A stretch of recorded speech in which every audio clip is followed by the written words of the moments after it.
Hi, guys. Welcome to another week of In the Zone Top 5. Starting off with Duke, Michigan, Arizona, Gonzaga, and Connecticut.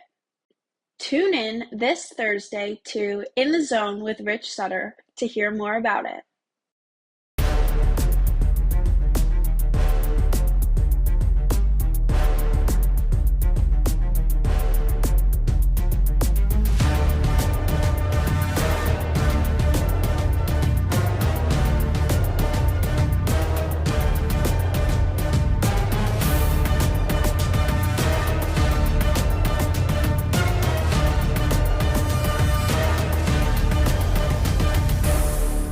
Ladies and gentlemen, welcome back to In the Zone. Rich Sutter, Pete Coles, the dynamic duo of the hoop world. Folks, we just got another load of snow dumped here in western Massachusetts and from all the way out to the Cape, 32 inches in Rhode Island. The people of western Mass said, bring it on. Bring it on. We have people out there doing their shoveling. Still. People doing their snow blowing, buying their gas down at the gas station so they can put it in a snow blower. Great neighbors pulling together, get the streets clean, getting everybody done. That's what I love about living here, man. It's just such a great place. We don't need to offer $19 an hour like in New York City where they had to have everybody come out with their shovels for $19 an hour. We got people here that take great care of their property, do a great job in Westfield, and I absolutely love it. I like being out in the snow. I got a $100 snowblower that's never quit on me yet, so I'm really psyched about that as well. One of the greatest purchases of my entire career. But Pete, we're going to jump right off into Pete's corner because we got so much to do this week. So much. Yep. All right, question number one. Mayor Dominic Sarno is now firing back against the Hall of Fame for secretly meeting with officials in Boston to move the Hoop Hall Classic out of Springfield. Everything else is out of Springfield now. Apparently, they don't move everything. What do you say to that? Because I gave you the letter to read. So as I came in, Pete presented this to me as a hot off the press, and it certainly is. There was somehow a little bit of leak on that they went to Boston. They were sitting down with some people up there. I'm not sure how that all got leaked out, but it did. And Dom Sarno is a Westfield State guy. I know him. He's a great mayor, and that's something that I think that we're kind of blessed with in western Massachusetts is we've had some really solid mayors, our own, Mike McCabe included, but Dom Sarno is one of those guys who's given a lifetime of service to the city of Springfield. And during some times when it wasn't always easy in Springfield, Dom stayed in there. He fought the good fights. And he's not the kind of guy you would probably want to get on the other side of. Just my own guess. All right? But clearly, Mr. D'Oliva has.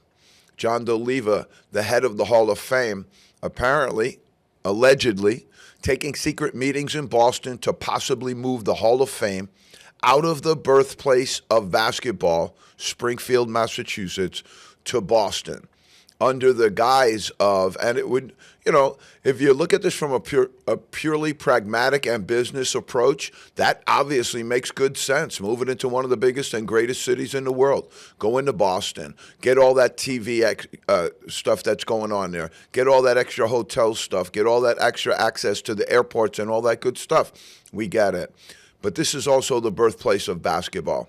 And this is something that, from the tenor of Mayor Sarno's letter, he's very betrayed by this, I think, because they've had a very strong relationship with the Hall in the past, done so many great things with the Hall in the past, and have accommodated the Hall, I'm sure, on a lot of levels in order to get that place built, to get it done, to keep this here, and to make that new arena that they made there just recently something that's pretty special. Now, Pete and I had a little conversation beforehand, and the criticisms that are there are legitimate and valid criticisms, but they don't have nothing to do with Dom Sarno. Okay, the building that was built didn't have a regulation basketball court put in it. Yep. They should have done that. They should have put in a 5,000 to 6,000 seat arena in that place where you could host really good college basketball games. But then instead of now having what was once a really kind of prestigious event, which was the cage basketball tournament at the end, where the high school basketball teams would go up to the cage and they would play their playoff games up there. Really special and cool environment. Mm-hmm. Now with the cage closing down, if the Hall of Fame had that forethought to say, wow, this would be a great place to house those high school basketball games, right in the center of Springfield, right in the heart of basketball, something also to add, to augment into the Hall of Fame's already distinguished kind of aura that they have about it. The letter is scathing. Scathing. I don't want to get into it because it's long, but it's scathing. I have rarely ever seen that type of letter from a politician to another person in their district where they were absolutely over the top. And I'm going to be honest with you, the way that if it went down, the way that it went down, I'm with Dom Sarno on this one. Yeah. Because he should have been included in those discussions, absolutely 100%. You should have allowed him into the room to put up his dukes. Should have allowed him into the room to say, hey, wait, we can do that. We can help with that. We can do some of that. Let's negotiate. Let's grow this thing. Let's see what other entities, such as MGM and some of the other places that are existing in Springfield, how do we marry that and bring it together? Right. It certainly should have been included in that conversation. And if this is the case where they were meeting, secretively, I don't think that that's a crime. I don't think that's against the law. No, but you should I have certainly exhausted don't your think options I here think first. it's against the community, Yeah. of which you're turning against right now. There's no way about it. But I'll give you this also. Pete just read off the list of the board of governors of the NBA and all of the people that are on that board. On the Hall of Nobody Fame. even knows who half of them are on the Hall of Fame. How they do their selections is more secretive than the papal selection. So I think one of the things that you have right now is the Hall of Fame is probably not directed by John DeLeva directly. There's an awful lot of NBA executives on that board. There's a lot of There's NBA at least touch 6 on or that 7 board, of them. but it's also, Adam Silver, all of the pertinent people that are in charge of the NBA right now basically will have say over what happens at the Hall of Fame. I don't know how they would keep that autonomy, without having the commissioner have a pretty heavy say in this. So if any of this is taking place right now, I think you got to, and Dom went after DeLeva, but there's going to be bigger fish to fry in this thing if this thing actually does get moved to Boston. I think you need to see, some of your local politicians now step to the forefront and do something to save this thing and keep it in Springfield. That would be my guess. But, Pete, that was a hot off the press question because that's brand new. That's just coming out right now. Let's go to number 2. Where do you see the NBA going in the second half of their season? And I know it's the last third, but do you see things improving? Do you see a playoffs that are going to be worthy to watch, or are we heading down the road of, we know who's going to win? Going down the yellow brick road right now. So there's for some reason after the All-Star game when they include the cup and all the other stuff, now you're having, a series of games that you're almost done now. Yeah. After You're on the the back All-Star third, break, right? you're definitely on the back burner. Yeah. You've got, X amount of games going on, and there's a bunch of different baselines and storylines that are evolving around that, and we're going to talk about some of that.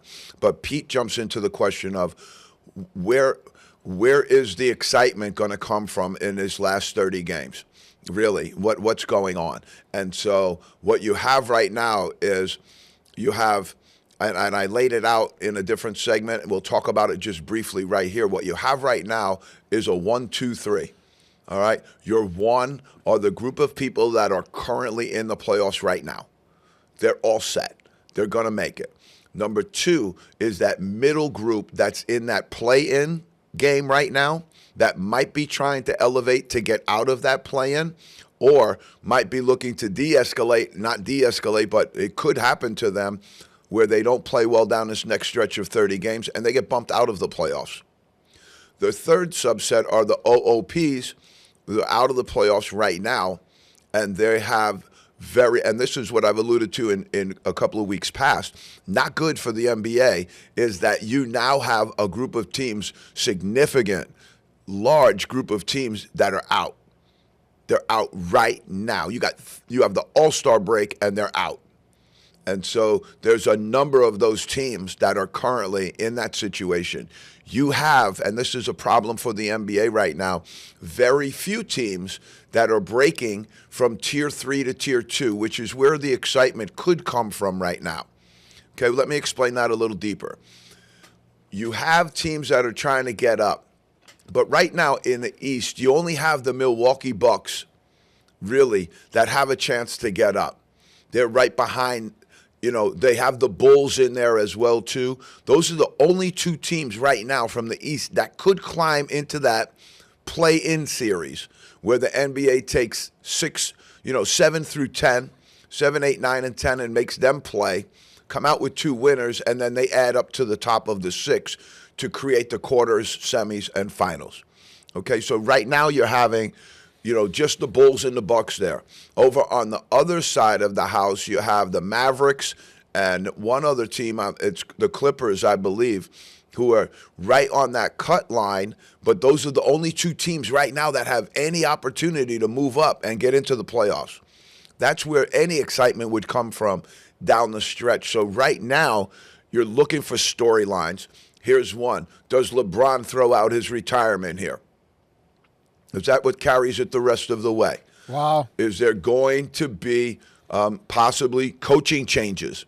Are they going to start firing coaches now? That'll change the storyline a little bit. And then are you going to now turn right now to the significant cottage industry that's out there right now, the NBA draft, and just start turning all your attention to start slotting the really good college players that are out there and the teams, because the NBA is riddled with ambiguity on that level as well, too. All right? They don't have a situation there where who's getting the number one right now. Nobody knows. You won't know till the end of June when they do that lottery selection thing where they get together. All the teams have weighted balls. Some teams have more balls in the hopper than other teams have in the hopper. That doesn't mean that a team like the Dallas Mavericks, who didn't have a lot of balls in the hopper, can't wind up with number one. All right? That's where the NBA draws some criticism as well, where people think they may have a heavy hand in that. I'm not 100% sure about that, but it certainly does at times appear like they do have some kind of magical inclination in there as far as things go, of making happen. So you're in that storyline. There are a bunch of baselines that could unfold, but right now it looks ho-hum. Right now it looks ho-hum. If it's just going to go the way that it goes, it looks ho-hum, And so you'll get ready for the playoffs. You'll get ready for the draft, business as usual. But I think right now your question is got to be answered. They're in a bit of a storyline problem here. Drought. Going down. Yeah, they're going to have 30 games, 35 games here that are pretty much uneventful. You're going to have climbing teams, some teams going up, some teams coming down. Anybody going to catch the Pistons up top? The Celtics and the Knicks are certainly trying. Cavaliers were on the move with their move with James Harden, but he has a fractured thumb now. So that's going to set them back a little bit possibly. So that'll be interesting to follow going down. On the West Coast, you have 6 Oklahoma City Thunder go out at the end of that game hurt at the end of last night. They're having significant problems over there. The Spurs look very good. The Nuggets have fallen just recently. The Lakers are falling recently. So who's going to pop up there? Is it going to be the Timberwolves again? Is it going to be somebody else that comes from the bottom? We'll see. Phoenix Suns, are looking pretty good, but right now they don't have a lot on that team. All right, Pete, that's a good one. We got one more, right? Yes, we do.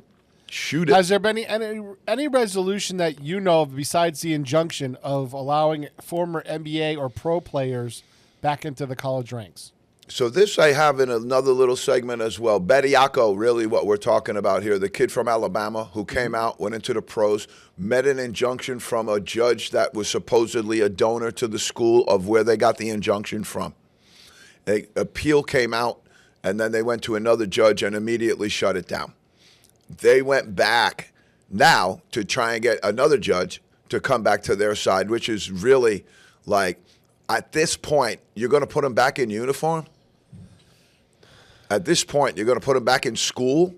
This late in the season? Is he even going to school? Has he registered for classes? Did you register him for classes under fraudulent proposition that he was going to be able to play?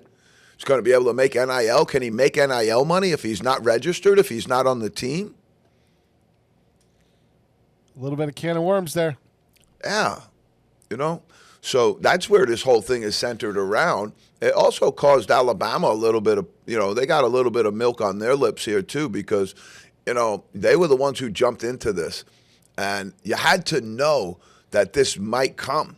You had to know that this was going to be an issue. You had to know you would draw scrutiny from some of the other coaches in the game who aren't the most, scrutinized people, but even some of the guys there were shaking their head going, where does this end? It's February and you're bringing a guy onto your roster. It's January. You're bringing a guy onto your roster. It goes to the fairness issue as well too. Where is the whole fairness and equity issue right now? It's completely dead in the NBA right now, in the NCAA, coming down to the NCAA. It's completely gone. They're letting people just walk in right now. What's happening right now? Okay, that's all the stuff that's supposed to be happening. You know what's happening right now? Assistant coaches or general managers or whoever are having conversations with people that are currently on somebody else's roster. They have to be. This is pre-portal. There's going to be conversations that happen well before that. Because what happens is so many of these young men are going into the portal with a do not contact sign on. How could you go into the portal? Announce that you're going to transfer. Start to look at other schools and start to look at other offers when you say, I don't want to be contacted by anybody else. Because you've already been out in the rain. How could that, exactly, how could that have occurred? How can that label even be there? Do not contact label. You should have to leave it open, right? You're in a portal. Yep. I went in the portal not to go in the portal, only as a formality to transfer to this other school. What's the point in the portal? Who had to have prior contact. You can't just say I'm going to this school without ever having spoken to somebody on the other end. It doesn't make sense. So you're not going to a school unless you know how much money you're getting nowadays. Exactly. I said this to a friend of mine the other day, and he said, You may not have spoken directly with them, but your agent did, or your family did, or somebody did, because you need to know how much the bag of cash is. Well, let's dissect that just for a second, and then we'll move on because there's so much to do today. But that's a great part of it and a segue. If they're talking to the guy's agent, aren't they talking to him? You would think so. But this triangulation is allowed to occur. It started, and all of this, most of this, began with the coaches. Because coaches weren't allowed to speak to other schools while they were under contract. Who did the talking and still does the talking for the coaches that are under contract? Their agents do. Now, these young men have agents, and they're talking to people who are out there, and they're representing their young people, and they're representing them while they're in uniform playing for other people right now. You haven't even entered, and I don't blame the young people for this. Don't get that from me. No, they're playing the game. They're in this. This is where this is the cake that's been baked. Yeah. But think about what you did here. Think about the ramifications of what you caused. Right now you have mayhem, and people still get paid for it. Charlie Baker still has a job. All of these league commissioners are still in place. All of these college presidents haven't been removed. All the agents are making money. And the agents, the agents are going to agent, man. Right. They're doing their job. You're asking like a raccoon not to go in the garbage, man. Yep. These guys, this is where their life is, man. These guys are going to do what they do. They live on that, and that's it's part of it now. I'm okay with all of that part. It's the part now where you have, okay, we got to do this a different way than what's set up. We got to go a different way than because the rule book says you got to wait. You shouldn't be talking to them. But now we're going to say, well, it's the agent talking to him. You know darn well that that's the same thing. but you're going to go for it. You're going to allow it. You're going to do it. If you had people that were there of high moral quality, they wouldn't do it. They wouldn't do it. So, time to move, Pete. Let's roll into the NBA Power 15. Let's get rolling because Back on top. OKC back on top. And this is a conversation that we'll have a little bit later, but let's have it right now. You have Joker and SGA in our MVP poll have been 1 and 2 for the entire year. Yeah. Neither one of them in 2 more games is going to be eligible. Neither one of them in 2 more misses is going to be eligible. Joker's back now, but if he has any more games that he misses, he won't be eligible for MVP. That's crazy. 17 games is the number now. And right now, both of them are right up on the number. One is at the number, and one has 1 more game to get to the number. All right. So Crazy. do you think that they'll play him for like 2 minutes just to qualify? No, because he won't win it. They won't vote him in under those conditions. He'll have to go. Why? They tank for everything else. Shoot every other way they can. Well, yeah, but then, he had a little bit of an injury. Well, here's the thing about this that maybe is a different way of looking at it. Tanking is bad for gambling. Okay? Yeah. If we did this with them, that would also be bad for gambling. So whatever is bad for gambling right now is not going to happen. And so this is almost the exact same thing, but they're not going to let it happen. Yeah, but if the players if the players have an incentive in their contract for winning Player of the Year, no doubt. know for damn sure they don't care what the gamblers think. No, but it's probably, This is where it gets ugly. Well, you have Jaylen Brown on a $50 million contract. Do you think he cares about the extra million that comes from being MVP? Or you think he wants the time off? Now, I give him a lot of credit because he suited up, and that's a guy that might win the MVP this year because him and Cade Cunningham and some other people are going to meet the requirement for games. I think it's also worthwhile for the NBA to look at that number, 65. I think that's a worthwhile endeavor. Is it 42, half the games, 41? I don't know. But that's kind of an arbitrary number that came out of nowhere. If you miss 17 games, you're out of it. I think that's a little bit arbitrary and capricious, honestly. I'm surprised the Players Union went with that number. I think that they could put that number at a different place. But there also comes a point in my mind that if you're a 60-game guy and you've missed 20-plus games, which is 25% of the season, it's not really feasible for you to be an MVP candidate. Yeah. That's just the way I look at it. But let's roll. OKC back on top, 45-14. They're really riddled with injury. We'll see how that goes. We're going to go to the Pistons next because the Pistons are absolutely the hottest team in basketball right now. Absolutely the hottest team in basketball right now. And we're going to have a new term that we go out today, and we're going to put it out right when we talk about the UConn-St. John's game, but it's called dog walking. All right? Some of these teams are getting absolutely dog walked. All right? You go in and lose by 40, biggest game of the year, and you got whacked by 32, you got dog walked. All right, the Pistons 42-14. The reason I bring that up is because they've been dog walking people. San Antonio Spurs 41-16. This team might be the best team in the West right now. Right now. Wembanyama stays healthy. Castle stays healthy. They get Harper back. I think they're going to be pretty good. And that's a program integrity group because they let Jeremy Sochan go to the Knicks for nothing. They just released him, let him go. He obviously wasn't good in their locker room, and they wanted to make a turn. They might have done that right there. Boston Celtics, 38-19. Pete, I got it. Mea culpa. I was wrong. I got to say it. And I'm up for Joe Mazzulla being up there with J.B. Bickerstaff for Coach of the Year right now. I got to give him credit. 38-19. They're in front of the Knicks and the Cavaliers. And at the beginning of the season, if somebody told me that the Celtics, after 50-plus games, are going to be ahead of the Knicks and the Cavaliers, I would have said, go have your head examined. But there they are, folks, right up there. The Knicks, 37-22.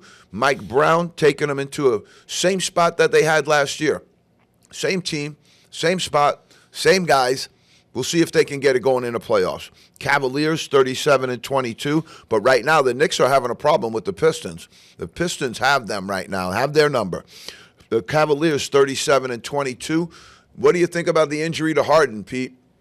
You know, That can't be good because they were just starting to resurge again. just got there, 5-game win streak, had really felt the vibe. They were feeling good about it. Fractured finger. I think they'll get him back soon. I don't think that'll be playoff ending, but what condition will their condition be in by the time they get there? Houston Rockets 35-21. This team isn't a team you want to see in the playoffs, so I can tell you that. They've got Durant, Thompson, really good. Alperen Sengun up front. This is a good team. You wouldn't want to see him in the playoffs. Denver Nuggets, they've fallen.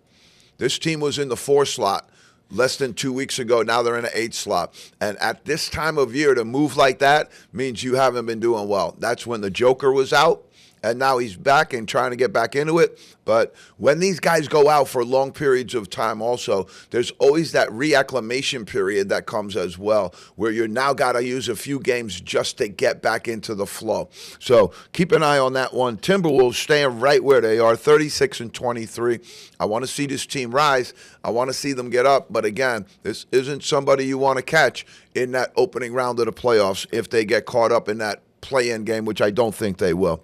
The Lakers 34-23, kind of like the Nuggets. They've been on a downward trend, and they haven't been moving well. They just can't seem to get it together. When Luka and LeBron are in there together, they don't play very well. They just seem like it's just too much of one and too much of the other, but they don't blend and they don't mix well.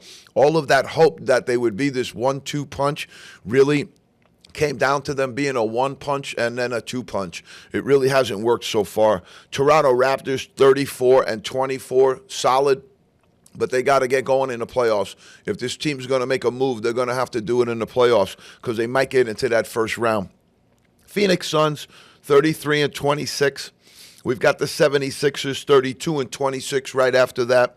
This team I've been impressed with because they haven't had Embiid, they haven't had Paul George, and the 2 guards that they have, Edgecombe and Maxey, have really held this team together, done a great job. So I would say, they're going to be a tough out in the playoffs for somebody as well. Orlando Magic 31-26, Wagner in and out, that's really hurt them. Banchero's not having the year that everybody thought he was going to have either.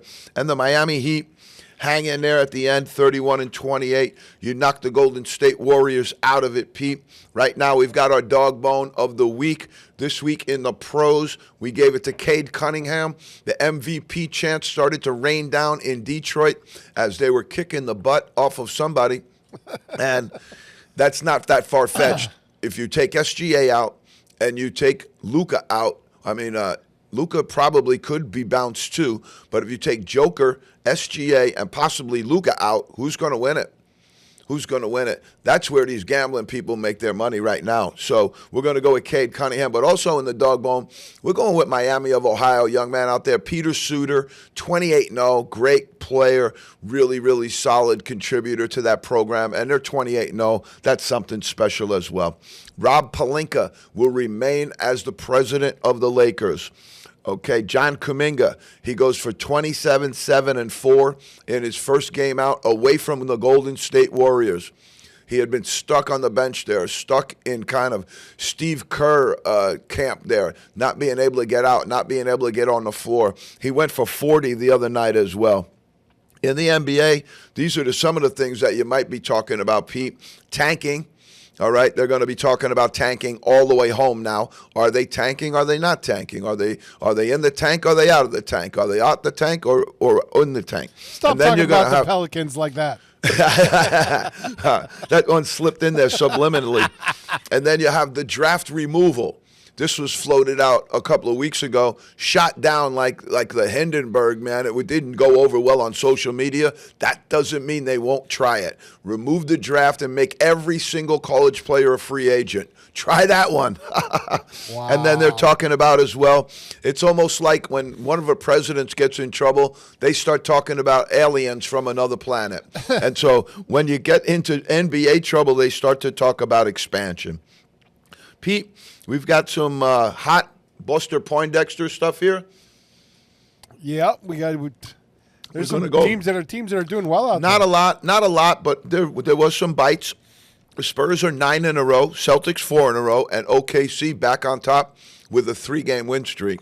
Over on the not hot side, the Bulls 10 in a row. Billy Donovan hanging on there. And there is talk right now, and this is because social media needs things to talk about when they're in this kind of lull period, is they've been running John Shire from Duke's name to the Chicago Bulls because Mr. Shire is from Illinois. They have a 10-game losing streak there, though. Not sure he wants to jump from Duke into the Chicago Bulls because he might have a better team right now. The Nets L5 and the Pacers L4. So in that conference thing I was talking about a minute ago, you have the Milwaukee Bucks and the Bulls. The Bucks are at 17. The Bulls are at 19-5. That's how many games they're out of first place. But what matters is the team that's above them, and that's the Hornets, who are at 15-5. So that places the Milwaukee Bucks 1.5 games out of the playoffs. It also puts the Bulls close to 4, almost 5 games out of the playoffs. Those are the only 2 teams on that Eastern Conference that you need to be concerned about right now. Everybody else is OOP. Switch over to the West. You've got Memphis and Dallas. They're going after the Clippers, who are in that last spot. It's amazing the Clippers are anywhere near the playoffs after the mired run they had in February and January. But Memphis, 22-5, and Dallas, 23, and they're chasing 17. So both of those teams are 4 and 5 off the lead. Okay, we're going to go through the NBA stat line real quick. Points, we've got Luka, SGA, Anthony Edwards. We've got Jaylen Brown from the Celtics and Tyrese Maxey. Luka at 32-5 leads the NBA. Joker leads in rebounds with 12-5. You've got Karl Anthony Towns. Big kid Donovan clinging out of UConn is third. Rudy Gobert and Wemby. That's a really good 5 right there. Assist, go to Joker again. If he made the games, you'd give him the MVP. If he made the games, he's in NBA MVP form right now. 10.5 assists. Cade Cunningham, the aforementioned point guard from the Pistons, 9.8. Luka, 8.6. Harden with the finger, 8.1. And Jalen Johnson of the Hawks, 7.9. Con Canupo leads with 3 balls at 2:01. Donovan Mitchell, Tyrese Maxey, Dante DiVincenzo, and Nickel Alexander Walker is last. Blocks is Wemby, Alex Sarr, Holmgren, Huff, and Mobley. All right, here's my playoff layout for you. Then we're going to jump right into, we got a couple of other baselines in the NBA, but then we want to get into the Super 25 of the NCAA because that thing was hot, topsy-turvy, a lot going on there, and we got some dog walks for you. All right, East, right now, you've got Orlando, Miami, Atlanta, and Charlotte. They are in Layer 2. In Layer 2 outside are the Bucks, the Bulls, the Wizards, the Nets, and the Pacers. They are all OOP right now.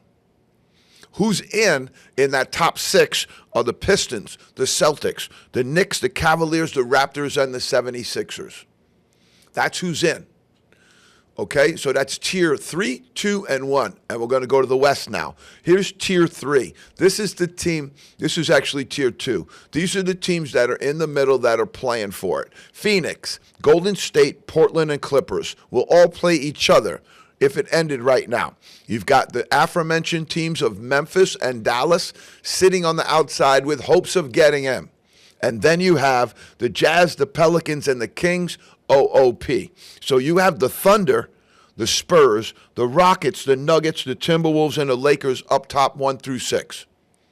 You've got Phoenix, Golden State, Portland, and the Clippers into the 10 spot. If none of that changes, you would have Phoenix play the Clippers, Golden State play Portland, and so on and so forth. Okay? This is the February 26th playoff scenario right now with 30 inches of snow on the ground. Okay, the Pistons firing on all pistons, a new segment, Pete. We're taking them into the 2026 segment, where in 2023, this was a mockery. It was a sarcasm. It was a spoof. Now we're saying firing all pistons because they're the hottest team in the NBA right now in 3 short years. There's hope for the Nets, the Pelicans, and the Jazz. 124-116 over OKC last night. OKC with a lot of guys out, no SGA. Cade Cunningham, 29 points, 4 rebounds, 13 assists. The top 6 scorers go out for the OKC Thunder. That's rough. Spurs 110-107 over the Warriors. Over the Raptors, excuse me. Warriors 133 over the Grizz. No Steph Curry, no dirty Draymond. Rockets beat the Kings. Nuggets beat the Celtics. That was a tight one. And the Bucks over the Cavaliers. Got it going right now. But again, SGA and the Joker right now sitting on the ineligibility line. That's a baseline we're going to follow all the way home. Pete, let's roll to the Super 25 because we got somebody new up top. And if people go back to this show, what show is this, Pete? 146? I think so. Something like that, 147. If you go back to show 140, we said this was going to happen. We told you Duke would eventually be the number one, and there they are sitting atop. We thought UConn would be right there as well, too, and they're not far off the pace. But let's go through it, Pete, because this has been exciting. It's been a great week, and the top 4 to 5, what you want to do right now is start to formulate your NCAA tournament seeds. So do you have Duke, Michigan, Arizona, and Gonzaga as the top 4? They won't. They won't. But we do. They don't have Gonzaga anywhere near the top, and I doubt they have Duke as number 1 right now. They're probably still holding on with Michigan. But we went Duke 26-2. They're number 1. Love this team. Man, every year they reload. Every year they get a new group of guys, and John Shire, you got to give him credit. He has done a remarkable job holding that program after one of the greats, Coach K. Michigan, 26-2, Dusty May, Shire. You got to consider both of those guys for National Coach of the Year. They've done an amazing job. Tommy Lloyd, a lot of criticism on this guy. This is one thing that could bust this thing wide open, though. If Arizona goes into the tournament and gets bumped early, this is a Final Four team. This is a team that could go really deep, but if they get hit early, all of what goes away. You know, it's that one that goes away. You know, it wipes out all the attaboys that went before it. It wipes out all of those ones that went before it. So you hope not. 26-2, great year, great backcourt, really solid up front too. But they could get clipped. Gonzaga, nobody has them this high. We do because they're 27-2. One of their losses was to Michigan, who's one of the top teams in the country. So I love Mark Few, big fan, and I watched them the other night. You don't want to see them. You don't want to see them in a tournament. Connecticut, 25-3. Talk about dog walking.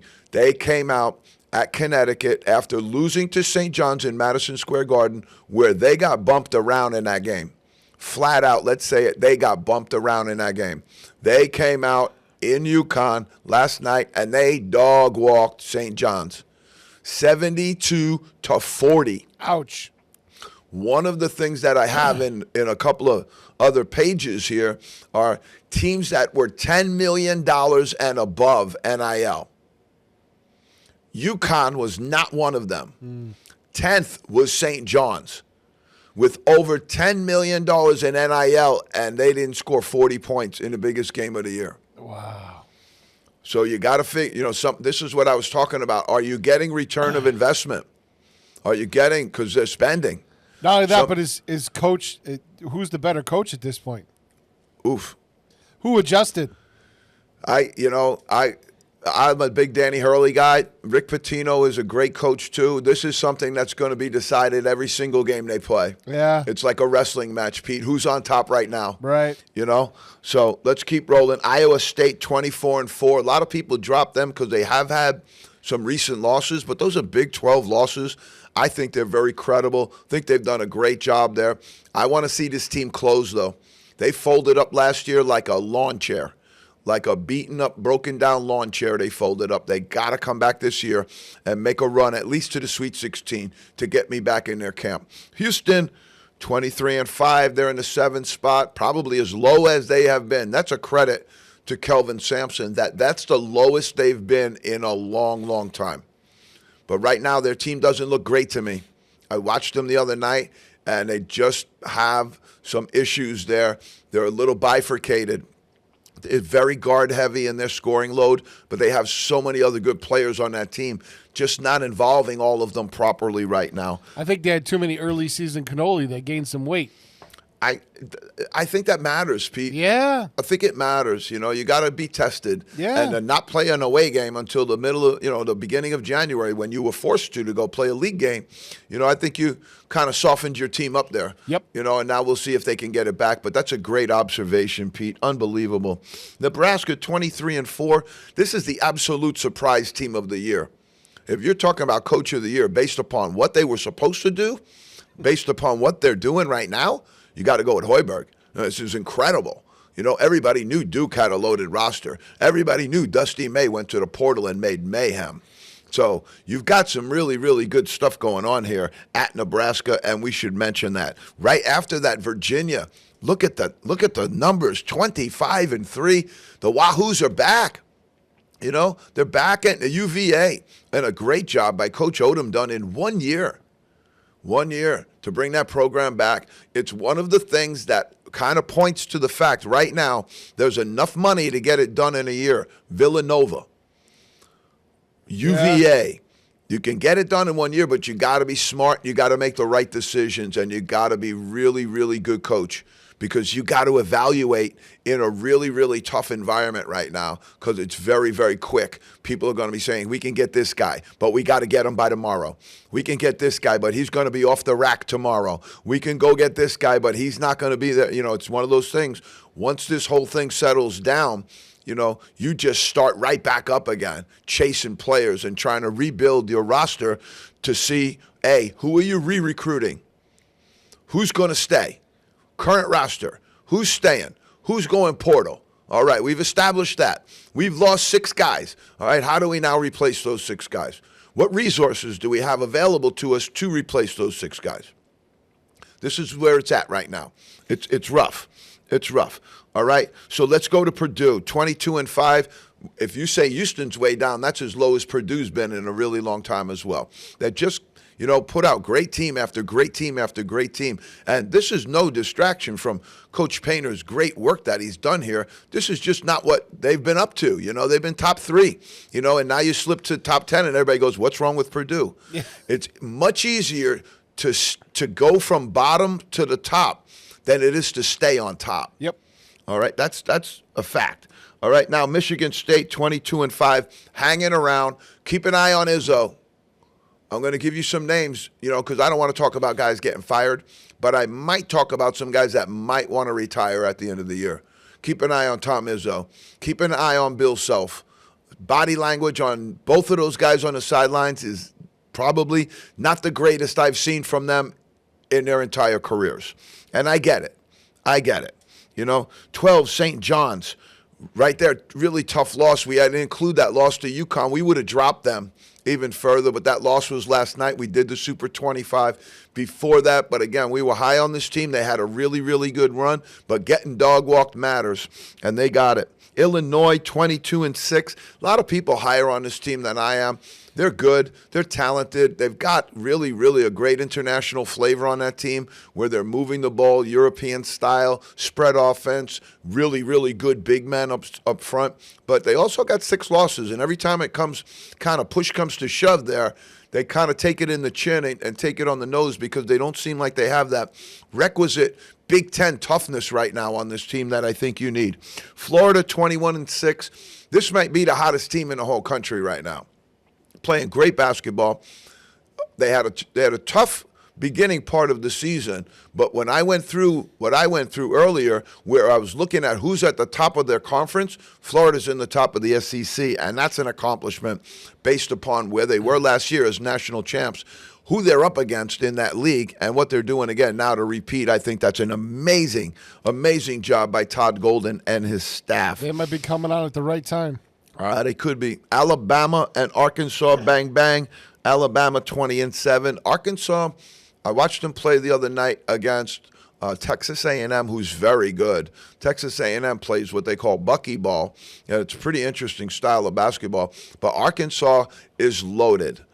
loaded. And I want to say that John Calipari is the greatest recruiter in college basketball history right now. And I might allude to this later in the show in more depth, but right now there's 5 first-round draft picks possibly on that team. 5 on their team, and they all don't start. There's at least 5 draftable players. I'll say that for sure. So Arkansas 20-7. I like that team. They're a little undisciplined at times. Vanderbilt 21-6. This team started off so good with Byington, and they did that the year before as well too, but now they're in their league and it's tough over there and they're getting punched around a little bit. 6 losses when they were like probably 14-1. This is what you're seeing from some of these teams. Utah State, I love this team. 23-4. Everybody's sleeping on this team. Don't catch them in the NCAA tournament. Believe me, you don't want to catch them there. North Carolina 22-6. I was surprised to hear that their bag's over $10 million.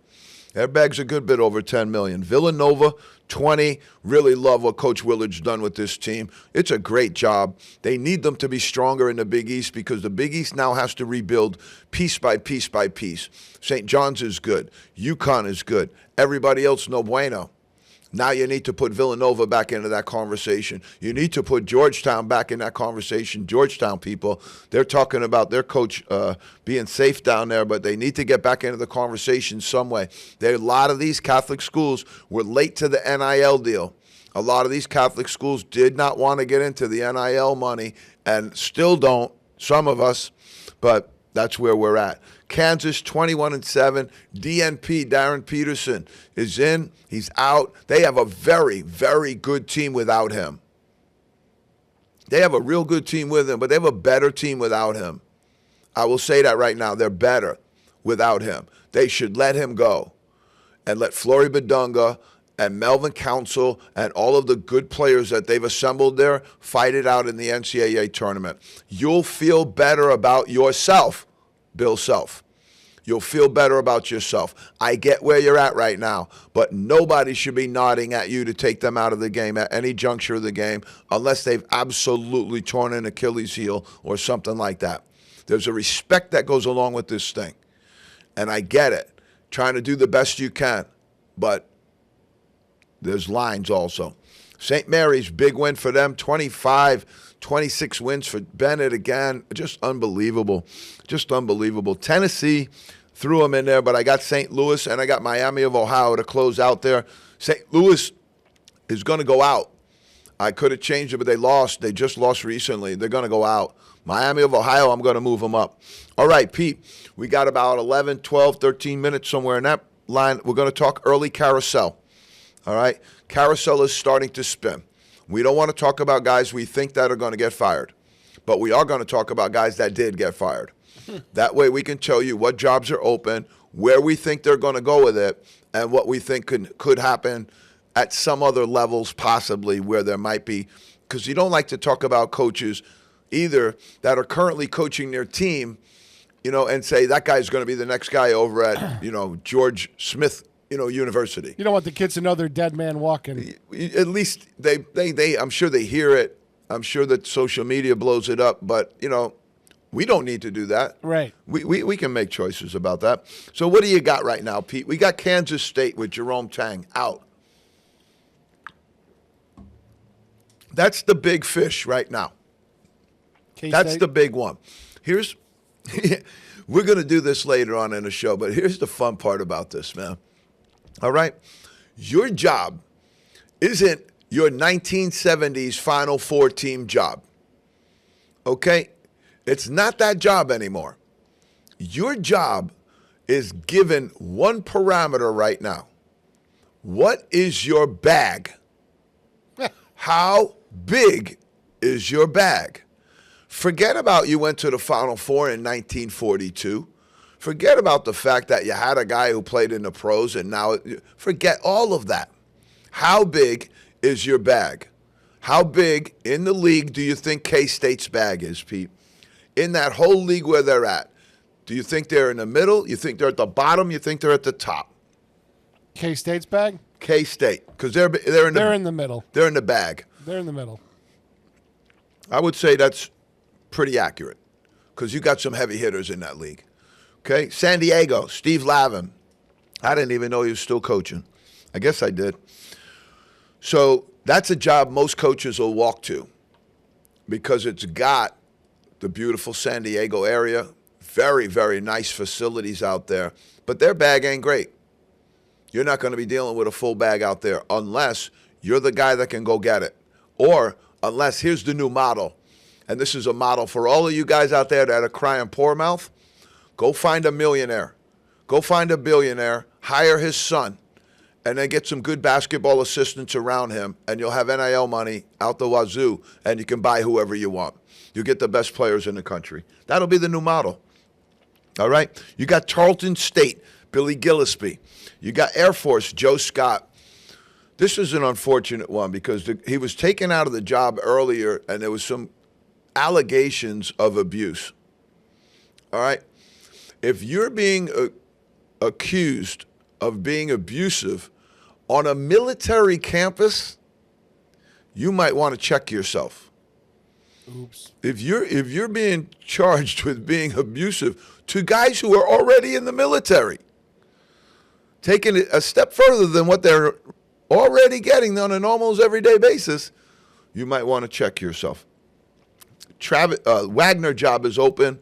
They have an interim. Donald Copeland has coached the team for most of the year, done a very good job. It'll be interesting to see if they continue with Coach Copeland or they will open it up and look for a search. Currently, Walter Hamline, their longtime athletic director, has now retired or announced his retirement. So I don't know how they would, act. That's some of the stuff you're having all over the place. Let's just say Syracuse. Right now, Syracuse, no athletic director and no chancellor. And so as you have some of those things turning up top, it's very difficult to say what's the future of your basketball program going to look like when you don't have those things in place. Travis Steele, Miami of Ohio, offered an extension by Miami of Ohio. Now, I get it, but you're trying to beat it to the punch because there's two names right now that I'm going to throw out that you're going to hear a lot of in the next coming weeks. One is Josh Schertz, who's the head coach at St. Louis. Done a very, very good job. The next is Travis Steele. Travis Steele was fired by Xavier. So Xavier then brought in Richard Pitino. He wound up getting the Miami of Ohio job, and he hadn't done that poorly at Xavier where they went in and whacked him like they did. Then he got the Miami of Ohio job, and now he's 28-0. So he's going up top again. Miami of Ohio is trying to preemptively strike that, and I get it. But you might want to do that after the year, and sit down with everybody because if somebody comes up with an offer, I say this all the time at the mid-major level, it goes to your players and it goes to your coaches, both equally right now. If they want one of your players, you can't match the offer. If they want one of your coaches, you can't match the offer. So I understand what Miami of Ohio is preemptively trying to do, but there's going to be an offer on the table for this guy in a very, very short period of time. There already might be, and now you're trying to preemptive it. This just doesn't make you look good because you can't meet the offer that's going to be on the table for this guy. You're ignoring the reality of it. All right, Pope on the rope. He was fined for his off-game comments about the officials. Not happy about it. BYU struggling without Richie Saunders. DeBonce's doing everything he can. That's what I love about this guy. He's in there fighting, trying to bring victory, and he played all 40 minutes the other night. They asked him, oh, my God, you played 40 minutes? And he was like, yeah, I'll do whatever they need me to do. I'm going to be in the NBA. I'm going to be a millionaire, but they're paying me a lot of money here too, $7 million a year. I'm going to lace them up, and I appreciate that. But they gave up 14 threes against the Central Florida team, so we'll see.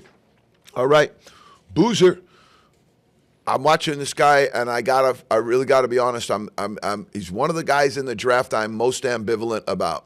I just don't know.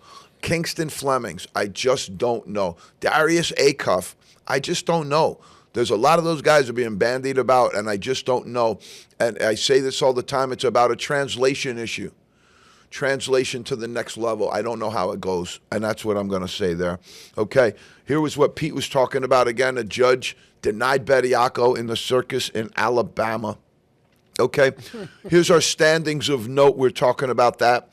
We got 8-10. St. Louis is up top, and they're getting hit, though. They've gotten hit. George Mason's gotten hit. That's why it's going to be a one-bid league, folks, because right now it's carnivoring itself, and it's not going to work.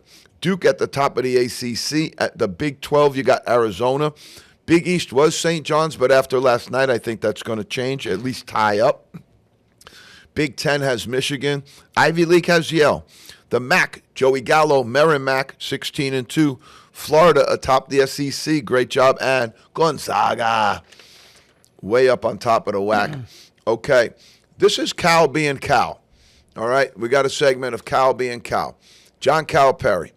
I've been critical of his X's and O's. I'm critical of the discipline that they try and not to instill in their program. I get all of that. He's also a very, very loyal guy to his assistant coaches. You look on their bench, you see James Bruiser Flint, who used to be the head coach at UMass, who's still with Cal. A bunch of other guys on that bench that used to be with him. So he's a very loyal guy. Here's what I'm talking about before. He's the greatest recruiter in the game of basketball ever. Okay? But here's the thing. Right now, they have at least 5 guys that I would say are on my draft board. I'll give them to you right now. Trevon Brazile. People don't have him on their draft board high enough. This guy can really go. You got Darius Acuff. Everybody's in love with this guy. He's definitely a first-rounder. Malik Thomas, a guy I'm more enamored with than I am with Acuff, especially in translatable to the pros. Malik Thomas, certainly going to be a first-rounder if he comes out. Billy Richmond comes off their bench. He's terrific. He could be a great second-round pick, an unbelievable second-round pick. And then I watched this young man last night, Malik Ewan. My God, he's enormous. Runs the floor like a deer. I liked him. They don't play much for them. But he could be the next young man that they had, Dylan Cardwell, that played for Auburn last year. This guy's on a team. Nobody even knows he's there. And he's 7 foot, can run like a deer. Okay, let's close with this. Dog walking. UConn 72-40 over St. John's. 32-point victory. Florida took out Texas. I'm going to give you a top 15 right now. Dalen Swain. Watched him last night against Florida. Probably the best player on the floor. They lost. Florida, again, 84-71. Good game by Florida, but really, really a really great job by Swain. The kid's really good. He's going to be, in my mind, top 15. Might even be a little higher because I think some of these guys that they're throwing out there, that everybody, this is what I refer to as the snapshot versus the whole video. You got to see the whole video.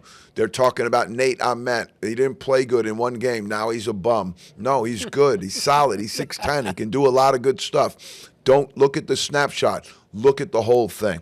All right? Here's a dog walk for you. Gonzaga, 89-48. It's a league game. Wow. A league game. 41 points. Man, that's rough. Alabama over Mississippi State, very good game last night. Alabama, when they shoot well, they are unbelievable. When they don't shoot well, they are unbelievable. 100-75 last night. They really came out firing on all cylinders. You got Arkansas 99-84 over A&M last night. Good game. I enjoyed watching Arkansas play because when they click, they're fun to watch. They're really athletic. They go to the rim. They do a lot of really good stuff. And, you got to give them a little bit of credit, here and there because they're hanging around. They could have fallen apart here. Navy beat Loyola 78-51. That's a dog walk because they have clinched the Patriot League at 16-1. And it's under first-year coach John Perry. It's in his first year. He's a longtime assistant. Finally took over and really, really doing good. Now, Pete, if you got a 65-game limit in the NBA, what does that translate to into the NCAA? Probably like, 5, 6? So you're saying if they play 30, you got to make 25? Yeah. Because you got Darren Peterson. If you were going to consider him for player of the year, I wouldn't even put him on my board right now for player of the year. Has he played enough? Has he been out there enough? Not for me. You got the Bonsa, Lendenborg, and Boozer for the Wooden Award. The Wooden Award winner doesn't always turn out to be a great pro. All right, but those guys right there are probably going to be pretty solid. Coach of the Year, I got May, Shire, and Lloyd right now, and I would throw in Hoiberg there as well. Defensive Player of the Year, we don't have that right now, but Rookie of the Year, it's going to be either DeBonsa or Boozer. That's going to be a really hard one to decide because they're both having absolutely fabulous years. All right, Pete, how much time do I got? I don't know, but before you go, I asked Grok something, and we came up with a new logo for your segment on Coaching Carousel. Take a look at your monitor. Oh, my God. I love it. Those are the guys that are currently out. Wow. This is unbelievable. This is great. And if we can make that thing go around, Pete, that's going to be fab. Do I have any time left? You got about a minute. A minute. All right, here's what we're talking about. Bagged up and ready to blow. Do we have enough money? Are we ready to go? Kentucky, $22 million. 9-6, 18-10. They're tied for 4th in their league. Tied for 8th with 4 teams in their league. BYU, big money. 8-7, 20-8. They're 7th place right now in the Big 12. Arkansas, 11-4, 21-7, tied for 2nd. They got a big bag out there. If you see Calipari walking around, that money's just coming out of his pocket. Duke, right there, they got any money they need. Whatever they need, they'll have it. 14-1, 26-2, they're in 1st in the ACC. Pretty good return on that investment. UNC, 10-5, Louisville, Michigan, Indiana, Texas Tech, St. John's. All $10 million or more on their roster. A lot of bags, but almost every one of those teams is in the top 25 right now. And so what you would also look at, I would urge all of our viewers to do, go through your standings. Go on to ESPN. Click NCAA. Go on to standings. And when you look at the standings, look there and then look down at this list. And you'll see that those standings match almost directly and are correlatable to the amount of money that they spent. There'll be some anomalies where people didn't get it right. There'll be some places where they spent a lot of money and they didn't get a good return. Kansas State, one of them. That's why Jerome Tang's on that carousel right now. Pete, I love that graphic. We're kicking butt and taking names here. Next week's going to be hot, folks, because the conference tournaments are going to kick. We're going to get ready to go. Amazing time of year, and we're so excited to bring it to you. And we're closing up on 150, folks. We're going to find a really good guest for our 150th. Pete, see you next week, baby, because we'll be in the zone.